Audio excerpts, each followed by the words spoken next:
हम इसको ऐसे ट्विस्ट करते हैं ना, तो ट्विस्ट करने में प्रॉब्लम क्या आती है कि जितने भी छोटे छोटे हेयर होते हैं ना, वो उठने लग जाते हैं। अब वो ना उठे तो उसके लिए हम लोग क्या करते हैं, सबसे पहले लेते हैं शाइन स्प्रे। जब भी इसको यूज़ करोगे तो इससे क्या होगा कि छोटे छोटे हेयर होंगे ना, वो काफ़ी अच्छे से होल्ड हो जाते हैं, चिपक जाते हैं। उसके बाद इसको मैं ट्विस्ट करके देन उसके बाद जो भी मुझे लेयर उठानी है वो मैं लेयर काफ़ी अच्छे से उठा देता हूँ। ठीक है, कभी कभी शाइन स्प्रे मारने से ये जो छोटे छोटे बाल है निकल जाते हैं। वही तो बता रहा हूँ कि वो थोड़े बहुत तो निकलेंगे निकलेंगे।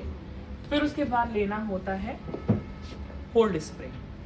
जो भी मैंने एलिमेंट्स बनाया है, फिर जो छोटे छोटे आप बाल कह रहे हो ना, वो इसके साथ में चिपकता हुआ ऐसे आ जाता पूरी है। निकालने के बाद हाँ जी,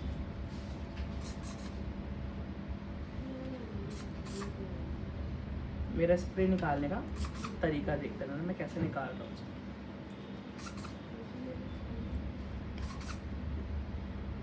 इस तरीके से ये किया। जब ये मेरा पूरा बन जाता है, फिर मैं एक्स्ट्रा होल्ड स्प्रे लिया मैंने और इसके ऊपर इस तरीके से, एंड देन उसके बाद जैसे जो मुझे लॉक करना है वो मैं लॉक कर सकता हूँ इसको, लाइक ये चीज। ठीक है, अब ऐसा क्यों, देखो अगर मैं सीधा ये वाला स्प्रे करूँ एंड देन ट्विस्ट करूँ तो ये होल्डिंग स्प्रे होता है, जिससे बाल सारे चिपक जाएंगे, ये मेरी लेयरिंग नहीं निकलेगी। तो इसलिए सबसे पहले शाइन स्प्रे करना होता है ताकि बाल ना चिपके, बस बालों में एक होल्डनेस आ जाए, ताकि जो मैं बाल जो निकालना चाहूँ सिर्फ वही बाहर निकले। इसलिए सबसे पहले आप शाइन स्प्रे करोगे ताकि छोटे छोटे जो भी बाल उड़ रहे हैं वो बैठ जाए। फिर जो भी आपने पुलिंग की है वो वैसा का वैसा ही रहे, उस पर फिर आपको होल्डिंग स्प्रे करना होता है। और जब ये पूरा एलिमेंट्स बन जाता है, ये कहीं इधर से उधर ना हो, लास्ट में फिर हमें ये वाला स्प्रे यूज़ करना होता है। आया समझ में?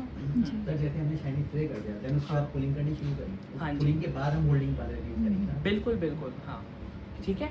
क्योंकि अगर आपके पास ये नहीं है, डायरेक्ट ये कर रहे हो, तो ऑटोमेटिक को यूज करो तो बाल हार्ड, मतलब ये जैसे ही सूखेगा स्प्रे ये सारे बाल चिपक जाएंगे एंड ये निकलेगा नहीं आपका।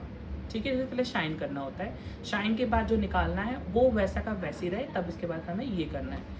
अब स्प्रे निकालने का तरीका होता है, कभी भी कोई भी स्प्रे निकालोगे, अब देखो जैसे कई बार क्लाइंट होता है, हमने पूरा हेसल बनाया और बनाने के बाद क्लाइंट बोला ये अच्छा नहीं लग रहा, खोल दो। हाँ। खोलने के बाद क्या होता है, सारे बाल चिप चिप हो जाते हैं और कुछ बन ही नहीं पाता फिर। ठीक है, अब वो प्रॉब्लम क्या आती है कि जो भी आपने स्प्रे यूज़ करा है वो कैसे यूज़ किया हुआ है। कई लोगों की ऐसी होती है कि ऐसे यूज़ करते हैं ये चीज़।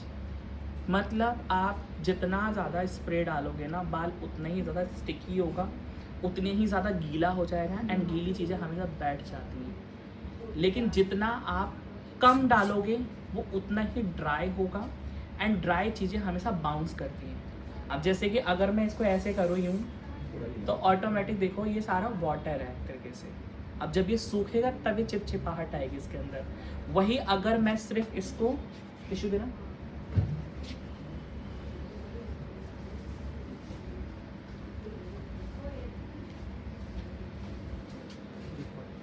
देखो ऐसे ये लिया, पूरा वाटर ही किया मैंने।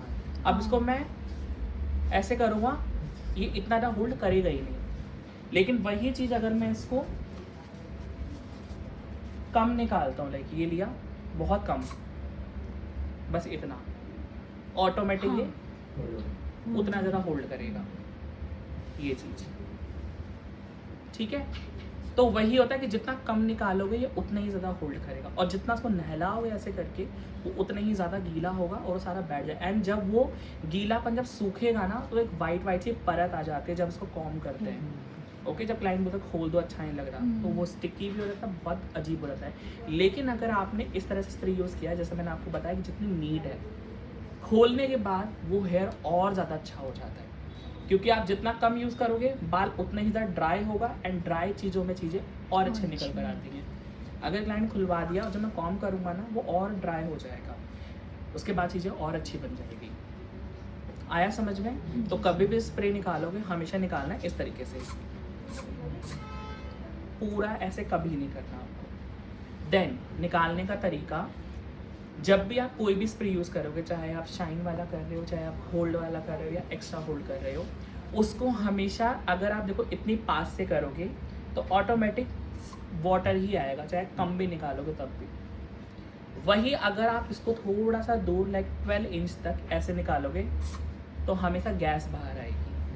अगर आप इतने पास से भी करते हो ना तो भी प्रॉब्लम है, तब भी वो गीला होना ही होना है। हमेशा आपको करना है जितना ये है कम से कम 12 इंच दूर रखो ऐसे।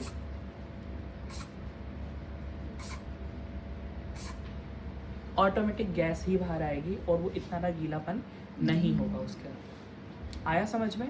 तो जब भी कोई भी स्प्रे यूज़ करोगे हमेशा उसका जो डिस्टेंस वो 10 to 12 तक होना चाहिए। बहुत ज़्यादा पास नहीं करना, पास करोगे ऑटोमेटिक वाटर ही आएगा और कुछ बाहर नहीं आएगा।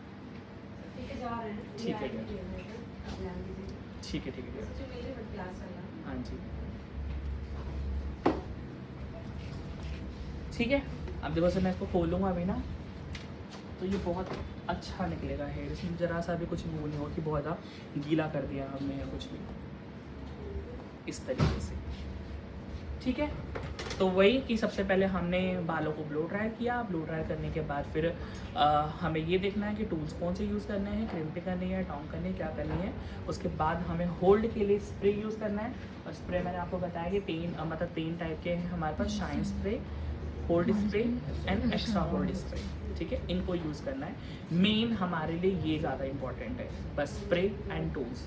उसके बाद जो जितनी भी चीज़ें बनी हुई हैं जैसे हमारा वैक्स हो गया या मूज हो गया, ये सारी चीज़ें एक्स्ट्रा हो जाती हैं। ये आपको मतलब यूज़ करनी है, बट अगर आपके पास मेन टेक्निक अच्छी है ना तो अगर उनको यूज़ ना भी करो तो भी काम चल जाएगा, बट आपको नॉलेज होना इसका इंपॉर्टेंट है काफ़ी। अब जैसे हमारे पास वैक्स आती है, 2 टाइप की वैक्स हो, 3 टाइप की वैक्स होती है, एक तरह से कह सकते हो आप। वाली वैक्स देना, ग्रीन वाली टीजी,